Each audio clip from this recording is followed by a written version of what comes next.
बयान के विवाद में अब कंप्यूटर बाबा की एंट्री हो गई है। कंप्यूटर बाबा ने एक वीडियो जारी करके कहा कि सांसद प्रज्ञा ठाकुर ने मां नर्मदा उनके भक्तों का अपमान किया है।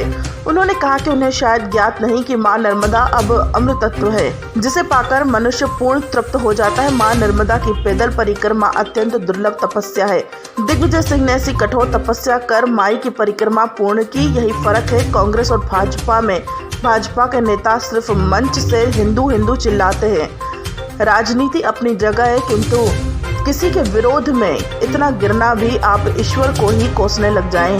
भगवा वस्त्र धारण कर मां नर्मदा का अपमान करने का जो घोर पाप प्रज्ञा ठाकुर ने किया है वह अति निंदनीय है। कंप्यूटर बाबा ने कहा कि मां नर्मदा परिक्रमा वासी दिग्विजय सिंह से माफी मांगे। पूरा संत समाज बेहद नाराज है। आने वाले समय में सड़कों पर उतरेंगे।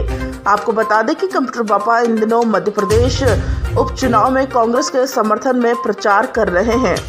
मीडिया के माध्यम से ज्ञात हुआ कि सांसद प्रज्ञा ठाकुर जी ने मां नर्मदा का अपमान किया है, उनके भक्तों का अपमान किया है। उन्हें ज्ञात नहीं कि मां नर्मदा अमृत तत्व है और जिसे पाकर के मनुष्य पूर्ण तृप्त हो जाता है।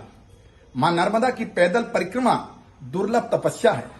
राजनीति अपनी जगह है, किंतु किसी के विरोध में इतना गिरना कि आप ईश्वर को ही कोसने लगे, ये एक भगवा की ड्रेस पहन करके अपमान किया है। और जहां तक दिग्विजय सिंह की बात है तो मैं साधु संत प्रज्ञा ठाकुर से पूछना चाहते हैं और कहना चाहते हैं कि भारत में कोई भी ऐसा मंत्री, मुख्यमंत्री, पूर्व मुख्यमंत्री कोई ऐसा नहीं हुआ है, कोई राजा महाराजा नहीं हुआ है कि जिन्होंने पैदल परिक्रमा की है।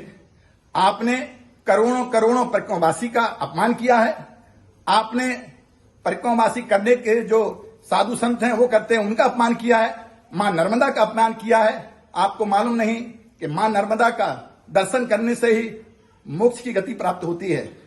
पूरा संत समाज आपसे कहना चाहते हैं कि मां नर्मदा से परिक्रमा वासियों से और दिग्विजय सिंह से माफी मांगे, अन्यथा पूरा संत समाज बेहद नाराज है।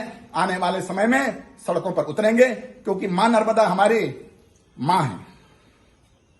सांसद प्रज्ञा सिंह ठाकुर ने MVM मैदान पर दशहरा उत्सव समिति के कार्यक्रम में कांग्रेस पर प्रताड़ना का आरोप लगाया। उन्होंने कहा कि नर्मदा परिक्रमा करने से कोई अधर्मी पवित्र नहीं हो जाता। इस दौरान मंच पर मौजूद विधायक PC शर्मा ने कार्यक्रम का बहिष्कार किया था।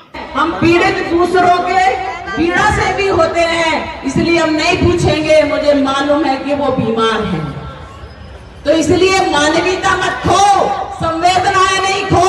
अगर संवेदना और मानवीयता खो दी तो तुम पशुवत भी नहीं होगे। पशु में भी संवेदनाएं होती है। उसका बच्चा जब मर जाता है, बीमार होता है, वो रोता है, पर ये तो पशु से भी गए बीते हैं। बीमारों को बीमार नहीं, पहले तो प्रताड़नाएं दी, और जब हम पीड़ित होते हैं तो ये हमारी गुमशुदा के पोस्टर लगाते हैं। शर्म और लानत देती हूँ ऐसे लोगों को कि ऐसे लोग विधायक बनने लायक नहीं है, लेकिन विधायक बनते हैं। अपने को हिंदू कहते हैं, संवेदनाहीन होते हैं। अपने को हिंदू कहते हैं, हमला करते हैं, उनको मारने वालों पर रोते हैं। शर्म आनी चाहिए ऐसे कांग्रेसियों को, और शर्म आनी चाहिए ऐसे देशद्रोहियों को। और मैं कहती हूँ, इनके लिए भारत में जगह नहीं है। भारत में सिर्फ रहेगा तो राष्ट्रभक्त रहेगा, और राष्ट्र जो है ना वो हिंदुओं के साथ है। राष्ट्रभक्त हिंदू होते हैं। राष्ट्रभक्त अपनी पहचान को समझ ले, सीमाएं सुरक्षित हो जाएगी, भारत अखंड हो जाएगा, भारत परम वैभव पर पहुंचेगा। इसी संकल्प के साथ जोर से बोलेंगे, गणपति गजानन महाराज की। नेशन टुडे 24 के लिए भोपाल से संजना प्रियानी की रिपोर्ट।